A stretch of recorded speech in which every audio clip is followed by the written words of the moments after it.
Retro Gamers, and welcome to the first episode, as promised in my previous video, of Massive Damage. It's not going to be a video game review, it's going to be a tech review. So initially, me recording video games, and especially Game Boy games, I used a Super Nintendo controller, which was a bit clunky and was not really handy in a big game room like this. So I bought the 8-bit Do, 8-bit Do, or 8-bit Dio, I don't know, 8-bit Do, I think, gamepad for the Super Nintendo, and it works really well. You have a connector, you plug it in your Super Nintendo, you connect with it via Bluetooth, I think, and it just works. And now you have a Super Nintendo controller that you can use for your Super Game Boy, which is cool, but it's not really Game Boy-ish. It's a Super Nintendo controller. So a while back, I went on honeymoon to Japan, and of course I bought some stuff. This Hori gamepad for the Super Game Boy. It looks like a Game Boy. It feels kind of like a Game Boy, but it's wired and it's not really optimal. So yeah, I was looking for something that wasn't there yet. I remember tweeting to, I believe, Hyperkin or 8-bit Do as well, saying, hey, if you ever make a Game Boy controller for the Gamecube, because there's an amazing Game Boy player on there, especially using the homebrew version of it. But yeah, if you do it for Super Nintendo, that'd be great. I never heard anything from it, and then, you know, surfing the web on Reddit, I believe, I found this thing. So we grab this little card and this little dongle, and with these you can wirelessly use a Game Boy as a USB controller for your PC. But there's also new cables in development that will allow you to use it on your Super Nintendo and your Nintendo Gamecube. Now, me personally, I only have a one for PC to use with emulators, which I will show you in a bit. And I also got one for the Nintendo Gamecube. So you can use Game Boy games on the Game Boy player and play them with your Game Boy as a controller. So just plug this one in the back and turn it on. Here it is. Yeah, I modded my Game Boy. I went to a retro gaming convention, and this really nice guy, he modded this one. I also made it with a LiPo battery in there, so I can charge it via USB. Nothing else was modded except for the backlight and the battery compartment then, and it's really cool. It's one of those transparent Game Boys as well, so for me, now this is the ultimate Game Boy that I will carry with me to my grave, I think. But for now I can use it as a very nifty rechargeable Game Boy controller for PC and for GameCube, of course. Now Inside Gadgets is also making new cables.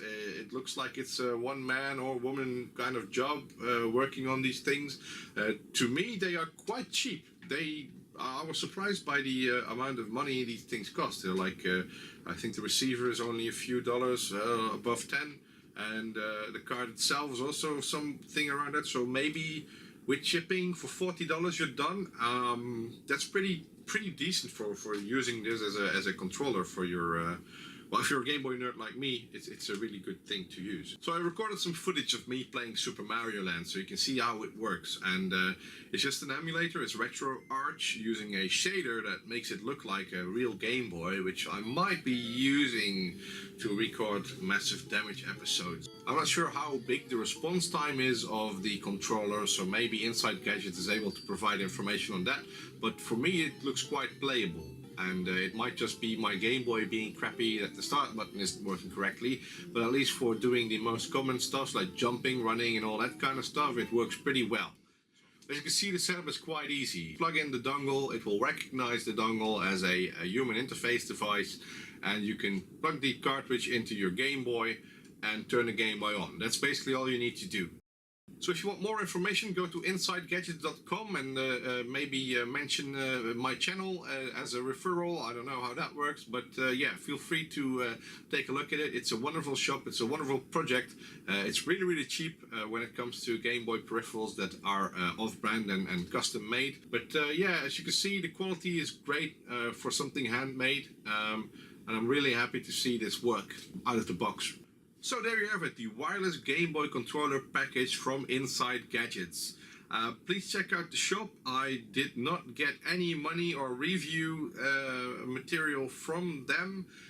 It's all coming from my pocket because I really like this tech. I've been looking for it for ages, and if you can buy some, there are also some other products in there that are Game Boy related that are really awesome to look at and to figure out. I still haven't gone through all of them, so I might be buying a lot more.